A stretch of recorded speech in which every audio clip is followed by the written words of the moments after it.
Welcome to the Vantage HR Influencers Podcast. This podcast is sponsored by Vantage Circle, the simple and AI-powered rewards and recognition platform for employee engagement.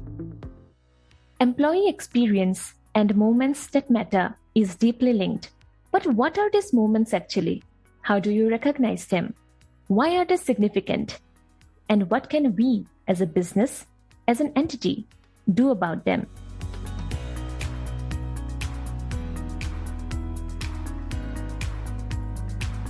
Hi everyone, welcome to Vantage HR Influencers Podcast. I'm your host Shushmita. In this podcast, award-winning HR consultant and author of Solving the Productivity Puzzle, Team Ringo will share why moments that matter is vital in the employee experience and are important for organizations. We'll further know how to recognize and improve these moments, which can be difficult but not impossible. Let's begin. Hi Tim, welcome to our show. Thank you very much, Susmita. Welcome once again, and thank you so much for being here today. My pleasure. So would you like to tell us briefly about your background and about your corporate journey to date before we start with the topic today? Sure. I started my career 32 years ago, coming out of university. I'm originally from the States. I've lived in London for the past 25 years. But I joined what was Anders Consulting back then, which became Accenture eventually. I was there for 16 years. I helped Accenture set up their people and transformation practice. I was recruited then to IBM to lead up their global human capital practice. And I did that for 5 years. And then I wrote a book called Calculating Success with my co-authors, which came out on Harvard Business Review 10 years ago. And then I worked at SAP SuccessFactors. SuccessFactors is a major HR platform. So I moved to the software side. And then I retired in 2020, just in time for the pandemic, and got locked down for the past 2 years. But now I'm an independent consultant and just work part-time. So Tim, everybody is talking about productivity now, especially after the disastrous workplace results, brought in by COVID-19. So it is the best time your book, Solving the Productivity Puzzle, was released. But what actually led you to write this book? Yeah. Was it COVID-19 or did you start before it? No, I actually started writing it in 2018. So it was written and finished right before the pandemic. And I couldn't have imagined just how popular the topic was going to become. It was already something that was emerging as a major challenge, and a lot of leaders of organizations were starting to look at sort of how could they address people engagement and people productivity to improve their business performance. But the pandemic came along and seriously disrupted the global economy. And that really then put a focus on, first of all, maintaining productivity at the beginning of the pandemic.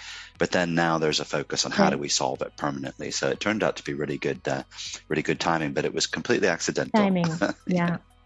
Yeah. Also, going through all the articles related to your book, I saw you published an article named 10 Steps to Solve the Productivity Puzzle.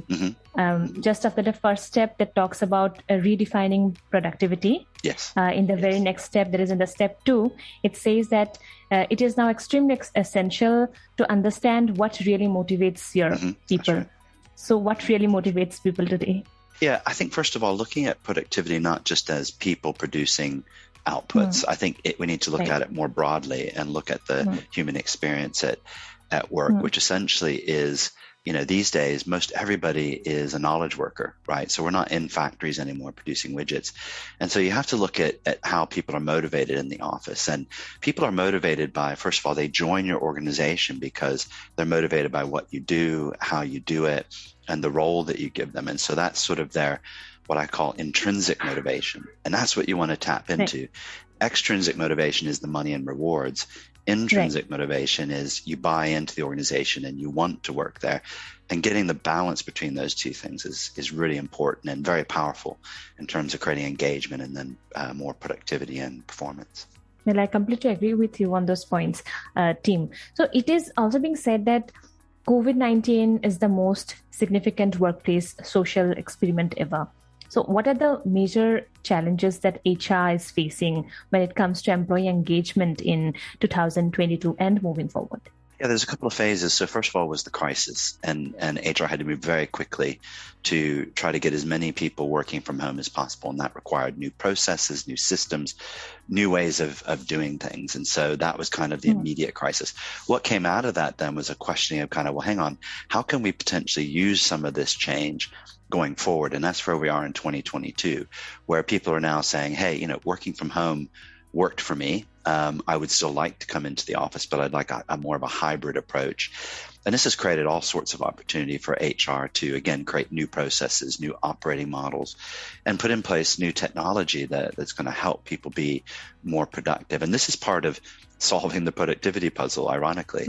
This has been an experiment which has actually, I think, allowed and created acceleration of solving some of those issues I talk about in the book. So their challenge right now is how do we take that change, build on it, and then sustain it to create, increased performance going forward.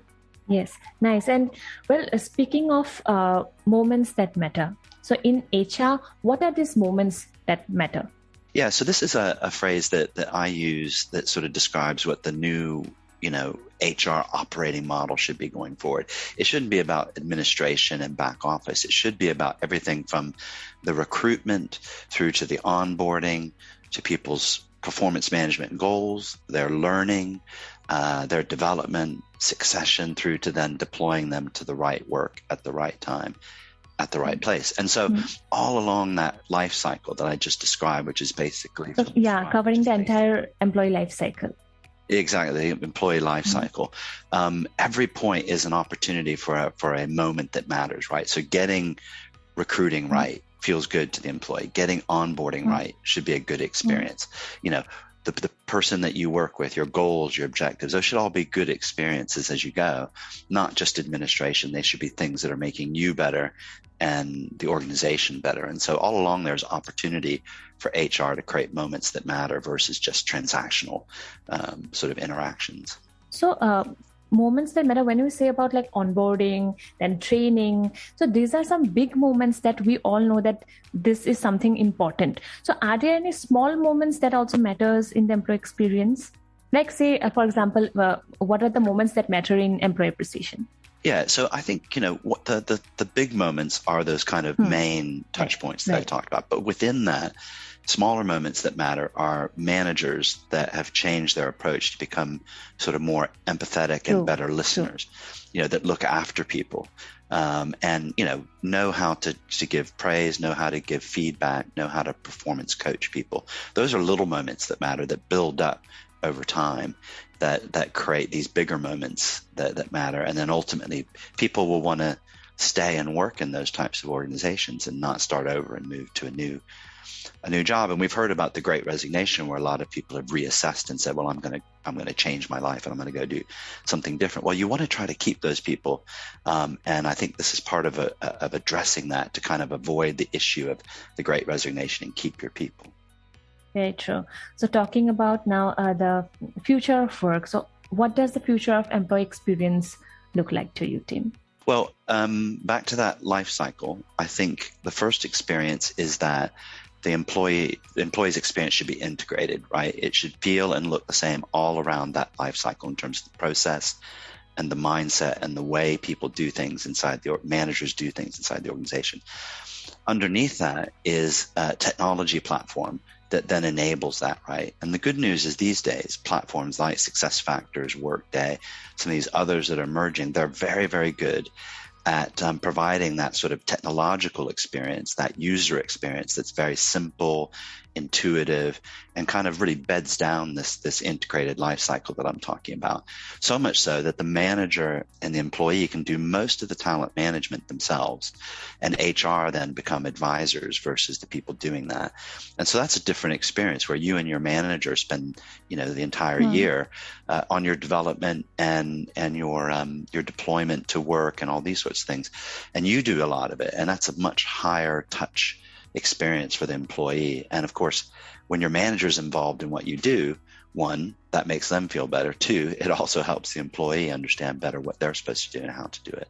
So it's overall an integrated experience underpinned by these new, intuitive, easy-to-use technologies. So you come in contact with so many people during your sessions, right, team? So what percentage of people do you think are, harnessing the best of smart technology and transform the world of work? How many of us are used to and are, they are welcoming the use of technology into the world of work? I think, before the pandemic, there was already a move towards understanding and implementing what I was talking about there, and what's also I talk about in the book, this integrated approach. Right. But it's now been accelerated. And, from my perspective, what I'm seeing is that almost, the majority of organizations, sort of large enterprise, medium-sized enterprise, are, have a program in place to do these sorts of things. Now, the number that have completed it and achieved it and are getting results is very small. It's in the kind of 15 to 20%, but it's a journey, right? It takes a couple, 3 years to do these things. So I think most organizations are on this journey. Some have completed it, but there's a lot of effort and time before we see the majority of organizations have this capability to create these moments that matter through this integrated life cycle for people. In fact, I think the most use of technology has started just when we started our work from home thing for most organizations. Yeah, I think it was already in play, but it was kind of the programs were sort of drifting and not really achieving anything. And what the pandemic did was create a really intense focus on that, which is a good thing, right? And that has changed the urgency, the acceleration, and has put in place programs that I think now are better positioned to actually achieve what we started years ago. Right, brilliant, team. Well, so what would be your suggestions to our HRs or leaders who are listening to us now? Yeah, I think, well, first of all, I would recommend reading my book, mainly because I think it does capture the things that we've just talked about here. But more importantly, it gives real life case studies about how to do these things. We could spend 2 hours on the podcast, but I would recommend having a read of the book. But I think the main thing that you'll pull from that is, again, the models, the approach, but also how do you make the case? This is one thing that I think HR needs to get better at, which is how do you speak the language of business, put together a case for change that has both a compelling case, but also a business case that says, look, if we invest this, we're going to get that. And I think that's a really important aspect that HR will need to improve on. And again, I go into a lot of detail on how you do that in the book and also in my workshops. I teach HR people how to do this. And once you've got that ability to make the case, then it's all about then just delivering on it, right? And so you've kind of got over the hump. So my main message to HR is speak the language of business, put together compelling case and financials to make investments. Now's the time. There's never been a better time. You've got the attention of senior leadership. Use that to make that case. So finally, team, how can our listeners reach out to you? Really easy. My website is timringo.com. It's very easy to remember. You can also find me on LinkedIn, on Twitter, Instagram. Just Google my name and you'll be able to find all sorts of ways to get in touch with me. LinkedIn is usually the best, or through my website is usually the best. So. Thank you so much, Tim. So we'll have to conclude our podcast here. But before wrapping up, I would like to thank you for coming to the show today and for all your valuable insights and suggestions. And I'm confident that our listeners will find this conversation interesting and useful. So once again, thank you for joining us today. My pleasure. Thanks. Thanks for listening to the Vantage HR Influencers Podcast. Please do subscribe to Vantage HR Influencers Podcast on Apple Podcast, Spotify, and our YouTube channel for new episodes.